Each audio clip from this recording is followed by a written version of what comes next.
Hello, welcome to Libra Philippines. So ito yung reading natin for Libra, Sun, Moon, Rising, Venus, Jupiter, Libra. Take only what resonates.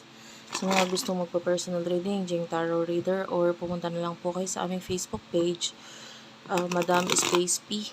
Ayan, search mo yun sa Facebook. Lagyan mo na lang din ng space pa sa dulo para mas madali mo siyang ma-search. Or ilagay mo hashtag Libra Philippines.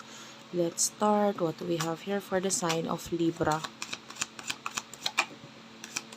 TikTok shop namin, Unipri, UNIPRI. Be sure to check it out. Ayan. So, Libra.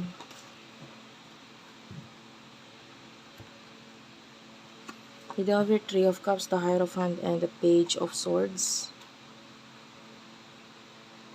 Okay.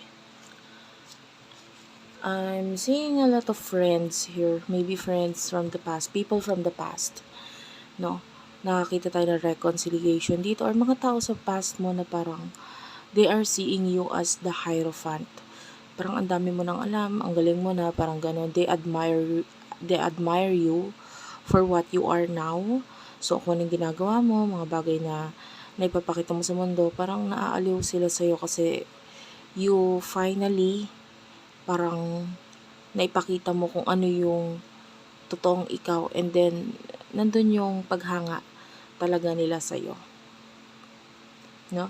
Some of you might be okay ang finances mo, or they see you as someone na ganun, na parang you have a lot of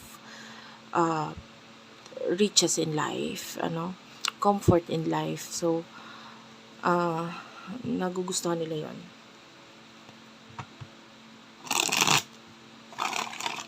Person na kakonect mo pagdating sa love.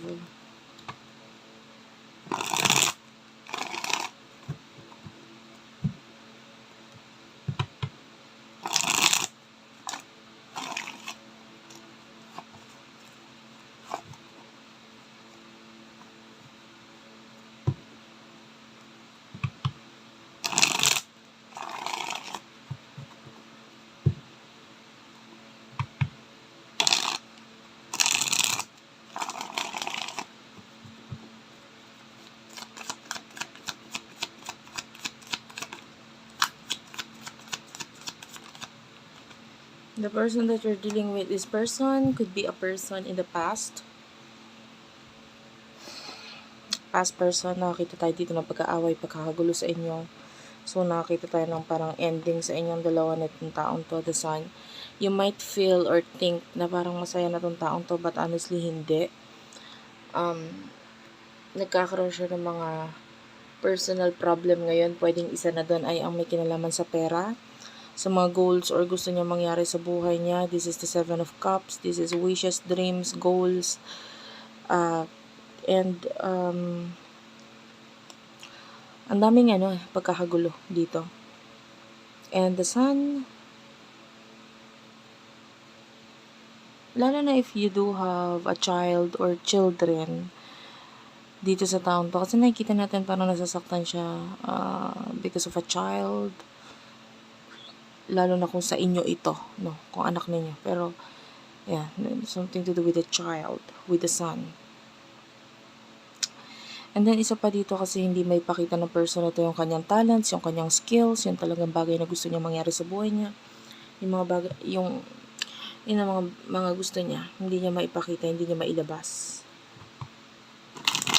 Parang alam niya sa sarili niya kung nasan siya ngayon, hindi siya okay, hindi siya happy dyan, kasi hindi siya yun, parang ganun.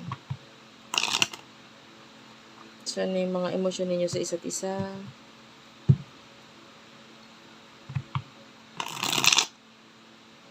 Person na nakakonect mo, emosyon ninyo sa isa't isa. Pasensya ka na, naglalag yung aking phone. Pag nafu-full na kasi yung memory, naglalag siya. The Magician, na Seven of Swords. Yung iba pwedeng wala ka na pakialam sa past. Yung iba pwedeng iniiwasan mo. And the Magician is here. So, I feel like focusing ka sa skills mo, pagpapakita ng skills mo sa mundo, and yung iba trying out new skills, whatever. So, wala. For now, hindi ka na sure kung anong emotion mo for this person kasi Pwedeng yung iba, okay na, naka-move on na, ganun. Or, you're no longer sure about sa emotions mo, basta, hindi pagdating sa past. Kasi, wala na eh, the Hierophant is, like, marami ka na natutunan dito sa person na to, enough na yon, parang ganun. Emotion ng person na kakonect mo.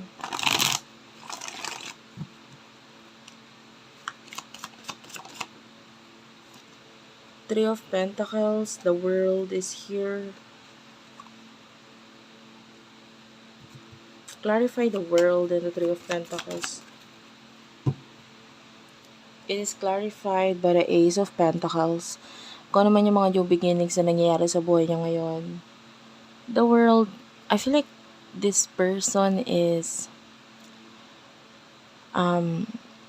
open pagdating sa new beginning, pagdating sa career. If ever there's a new door for me pagdating sa career, open ako dyan. Open ako sa kung ano man yung mga offers para sa akin. Parang ganun.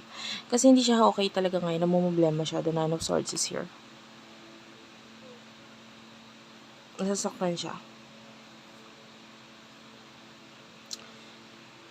And I feel like pagdating sa iyo, I want to know ano nararamdaman nitong person ni Libra para kay Libra.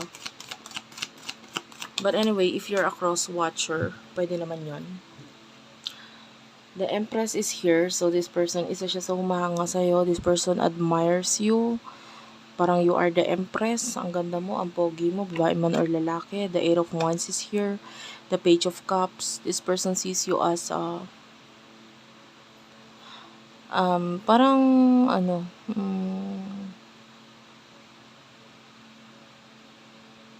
parang bumabalik siya sa pagkabata pag ikaw yung nakakausap niya, or in the past nung may connection kayo, parang nakakaramdam siya ng kilig or what. So iba. So parang nasasaktan nga itong taon to ngayon. So what will happen in the near future for the both of you?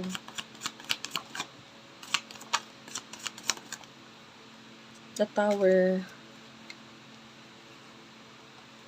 the Seven of Wands, and the Four of Swords. I feel like there's an ending dito na parang wala kang magagawa dun sa ending na yon. Seven of Wands is here.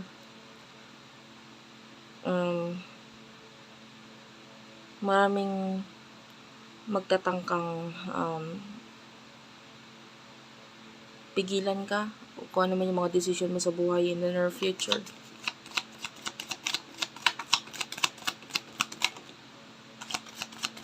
Pagdating sa person na kakonect mo, the King of Swords is here. The Ace of Swords and the Two of Pentacles. Actually, ang hirap. Hindi niya kasi alam kung anong gusto niya mangyari sa buhay niya. So, ang dami na naman. The Star is here. So, I feel like, alam mo yan, a dream will always be a dream kung walang actions doon. And yung person na ito is like, will always be a dreamer. So, parang, hayaan mo na lang. Parang, hayaan mo na lang siya kasi parang hindi naman siya magiging okay kung siya mismo hindi niya aayusin ang sarili niya. Kaya nandyan ka to support this person in the past. No? Pero, sabi ko nga you are already the Hierophant. You could also be a teacher or a mentor. Pero, the future, siya naman ang gagawa nun. Kasi buhay naman niya yun.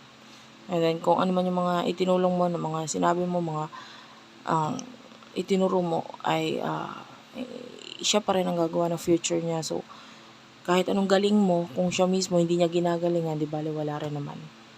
No? Walang growth. Ayan, no? Seven of Pentacles, this is your person. Wala akong growth na nakikita sa kanya. So, thank you for watching. I love you all and bye.